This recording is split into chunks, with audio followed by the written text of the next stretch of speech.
everyone, how's it going? A lot of you may be wondering what the hell happened to Amaranth after the fiasco of October 2022.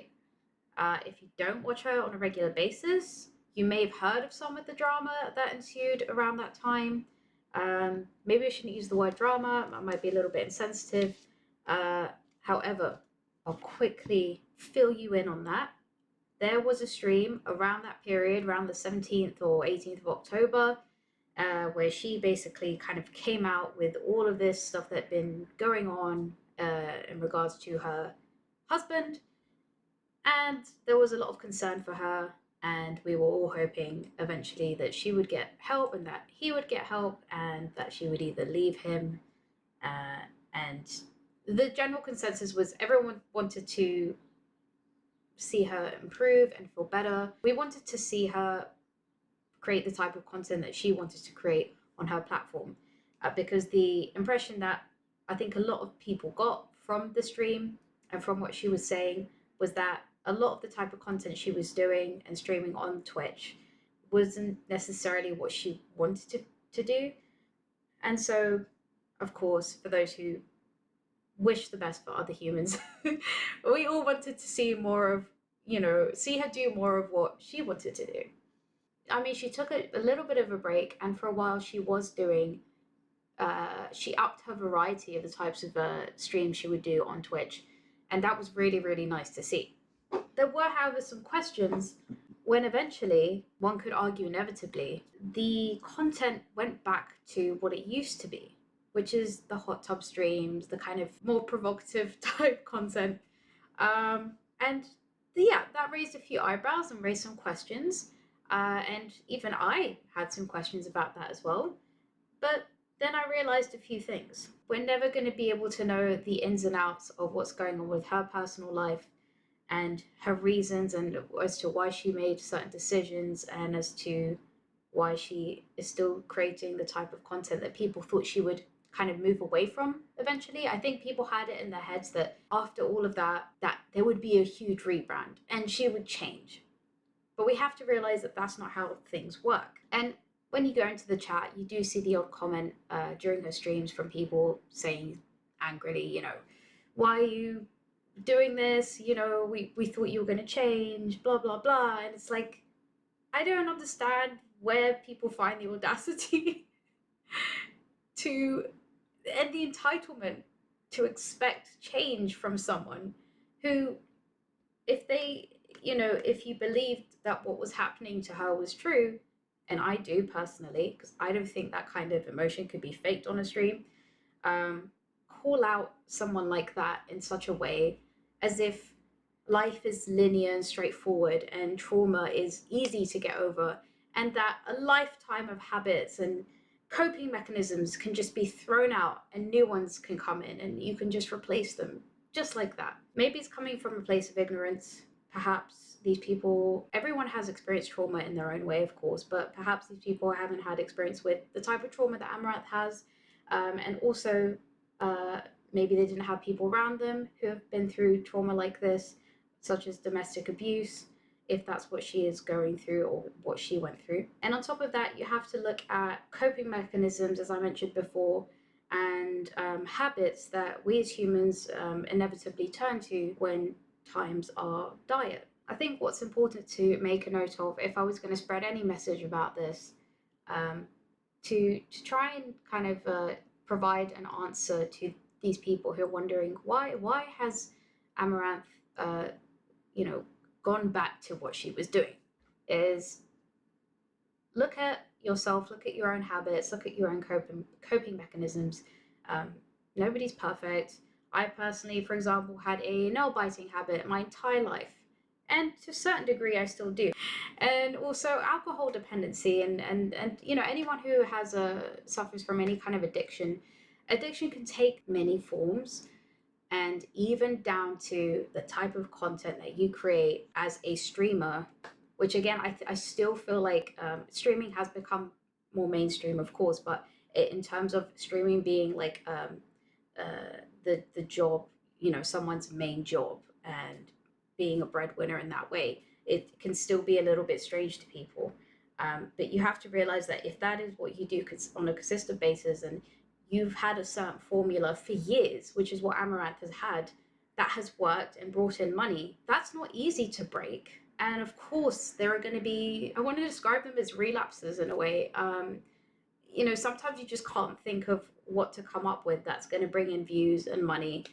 And so you will resort to doing the thing that has always worked before and call it a coping mechanism, call it a habit. Maybe she just sometimes does enjoy creating that type of content. We can't rule that out completely. Maybe she enjoys creating that type of content, but she just didn't want it to be under so much control and pressure from an outside source. So you have to bear all of this in mind. One, it could be that she enjoys creating that type of content, but she didn't want to do it under the watchful and controlling eye of someone. Two, old habits are hard to break, especially if a formula has worked before and still works. Three, it's not for us to expect a change just because it seems that on the surface it was that content was the thing that was bringing her pain. Maybe it wasn't. Again, going back to things like relapses and breaking a habit, people will fail time and time and time again. I say fail. I don't see it as failure. I just see it as you're trying, and some things work, and sometimes they work for a while and then they don't. And we have to remember, it's not because the person doesn't necessarily want change, and it's not because when I'm talking about them going back to doing what they used to do before, it's not because they want to deliberately upset anyone or hurt other people. It's because it's all they know, and it's comforting to go back to that. And sometimes there's just no other option. So obviously I'm creating this knowing that at the back of my mind, the trolls who have always been angry at someone like Amouranth will always be angry, and this is not going to change their minds. A video like this is not going to change their minds. I just wanted to add my perspective on it in case there was the odd exception of a few people who did get a little bit upset at the fact that there wasn't a change and that she's gone back to doing the content that she used to. Maybe this makes you see things in a slightly different light, and you can be a bit more compassionate and forgiving towards her, and to anyone who's been in this situation for that matter, who is trying to find ways to deal with a tough life situation. Okay, so have a look at this website here, Twitch Tracker, which shows statistics on every Twitch streamer. Super interesting. We can have a look at her follower count, the average viewers, and you can see what she was streaming at every given moment as well. There's a lot of detail here. And what you'll notice is that there tends to be spikes in her average viewership whenever she's sort of playing a new game or there's a new category is introduced. But especially around, let's see, March 2021.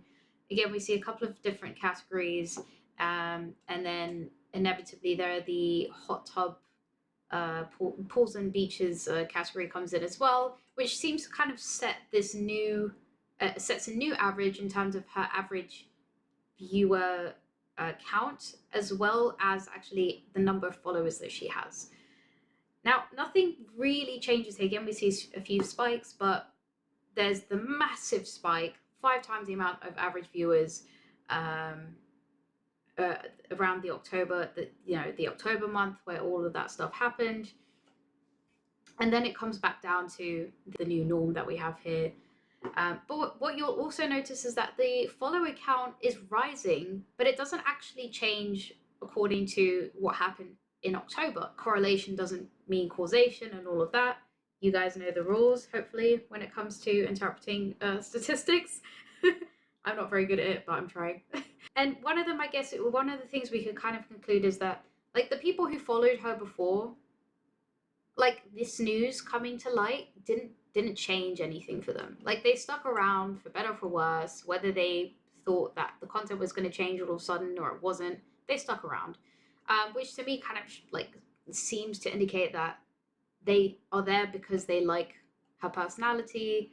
Who knows though if she completely rebelled from the hot tub streams and the ASMR and all of that, if her follow count would eventually go down, but it's been rising consistently. I guess what I'm wondering is whether the people who are coming in and complaining about this lack of change, are they people who just haven't been around for that long? Are they people who don't actually care about her as a person, and they're kind of these like fake woke do-gooders who, you know, expect everyone to be pure, absolutely pure and good, and I don't know. I don't know. I just thought it was interesting that when you look at the follow account, like it hasn't really changed, um, even though it was implied that she would change the type of content she was going to do, and she didn't. People have stuck around, and so to me, that sort of says that the people who have always followed her will always follow her regardless of the type of content she does.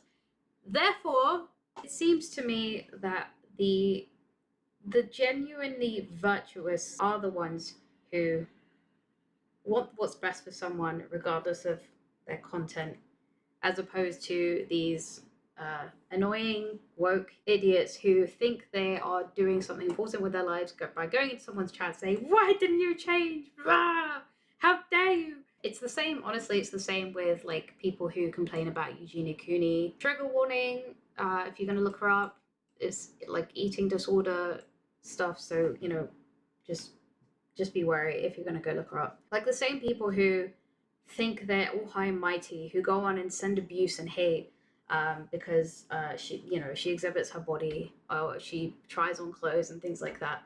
And they think that they're doing her a favor and they're doing the whole world a favor by being mean and abusive. When again, if we're talking about like habits and disorders and coping mechanisms or whatever it is, I know that like they're two very different people, Eugenia Cooney and Amouranth, but you know, when we're looking at humans and all of this, like coping mechanisms and so on, it kind of like all interlinks to me. And I see a pattern in terms of like the types of people who think they're doing good or they think they're better than these people just because they're going in and sending hate and abuse when really they're not they're making things worse. Like essentially they're making things worse. So stop it. Stop. How do I end this video? I don't know. Yeah, well, fuck it. Thank you very much for watching. If you like this type of content, please subscribe, leave a like, leave a comment, add your thoughts. And if you'd like to support me, I have a Patreon page. I'll leave a link in the description below for that. And I'll catch you in the next one. Take care.